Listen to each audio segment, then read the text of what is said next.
E aí, eu sou o Molly Botany com mais uma dica do método Overdrive. E eu vou te dizer que o assunto hoje é simples e complicado.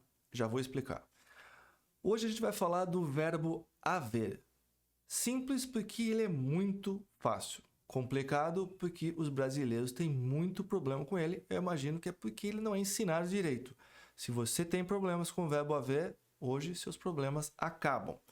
Ele tem realmente uma estrutura meio estranha. Ele é formado por there, que é o sujeito do verbo haver, e aqui ele não tem tradução. Se você está aí pensando, mas there não é lá, ali? Sim, mas aqui ele não tem tradução. Portanto, there mais o verbo to be formam o verbo haver. Aqui no infinitivo, se você não sabe o que é infinitivo, é o verbo não conjugado. Por exemplo, o verbo ir, to go. O verbo haver, there, mais to be. Já vai ficar claro. Partindo aqui do infinitivo, para a gente conjugar o verbo to be, o verbo haver, a gente vai conjugar o verbo to be no presente e no passado.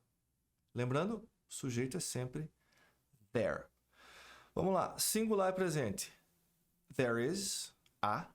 Presente plural, there are, também a tradução é há. No passado singular, there was, houve. Passado plural, there were, também houve. There is, there are, there was, there were. Legal? Mas é importante que eu prove por A mais B que there é o sujeito do verbo haver.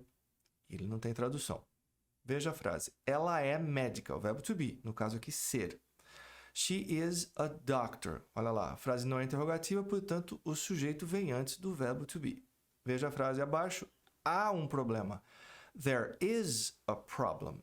Veja a posição do there. Mesma posição do pronome she. Portanto, there é o sujeito do verbo haver e ele não tem nenhuma tradução. A conclusão super simples é a seguinte. O verbo haver é conjugado como o verbo to be. E sempre o sujeito será there. Vamos a uns exemplos. Há um problema. Singular, presente. There is a problem. Há outros problemas. Plural, presente. There are other problems. Passando para o passado, singular. Houve um problema. There was a problem. Houve outros problemas. Importante dizer que não existe houveram. Sempre houve. Houve outros problemas.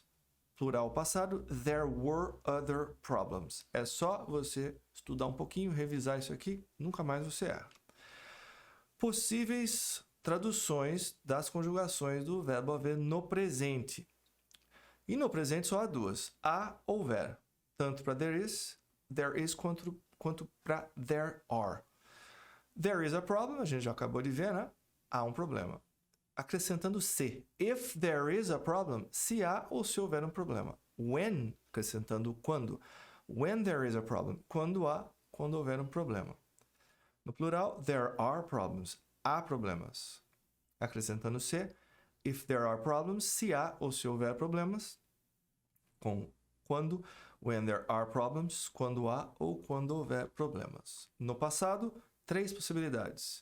Tanto para there was quanto para there were. Houve, havia, houvesse. Sempre assim. There was a problem, houve ou havia um problema. Como é que eu sei se é houve ou havia? O contexto em português. Com se, if there was a problem, se houve, se havia um problema. Quando? When there was a problem, quando houve, havia um problema. No plural, there were problems, houve ou havia problemas. If there were problems, se houve, se houvesse, se havia problemas. When there were problems, quando houve, quando houvesse, quando havia problemas. Vou falar de um erro super comum que você não pode cometer. Veja a frase, tem um problema. Na verdade, é o verbo haver. Há um problema. Então, por que muita gente diz tem um problema ao invés de há um problema? Porque há é formal para a gente.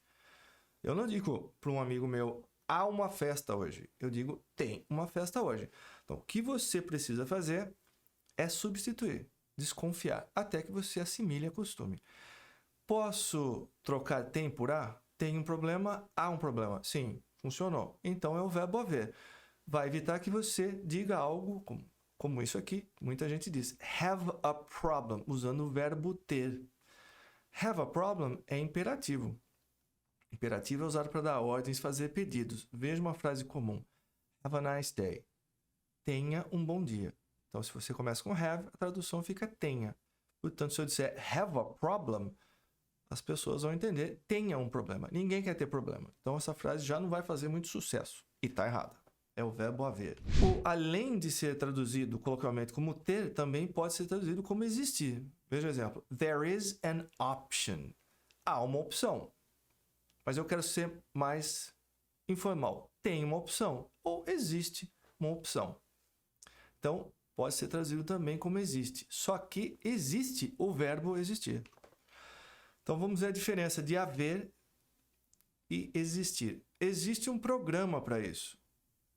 There is a program for that. Olha lá. Na verdade, não existe. Há um programa. Basta você substituir. Fez sentido? Então, você vai saber que se trata do verbo haver. Então, o verbo existir tem uma característica para você saber se ele realmente é o verbo existir. Ele vem depois do sujeito. Olha lá, esse programa não existe. This program doesn't exist. Aqui, se você tentar substituir por a, não vai fazer sentido nenhum, tá? Então, basta você substituir, se você tiver na dúvida, e você vai descobrir se é o verbo haver, ou o verbo existir, ou o verbo ter.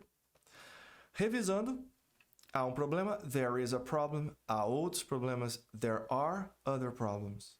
Houve um problema, there was a problem. E houve outros problemas, there were other problems. E já que a gente está falando em problemas, esse problema com o verbo haver está resolvido. É só revisar, estudar um pouquinho e nunca mais você erra. E se você ainda não me segue nas redes sociais, vai lá, estou te esperando porque tem muito conteúdo legal para você lá. E a gente se vê.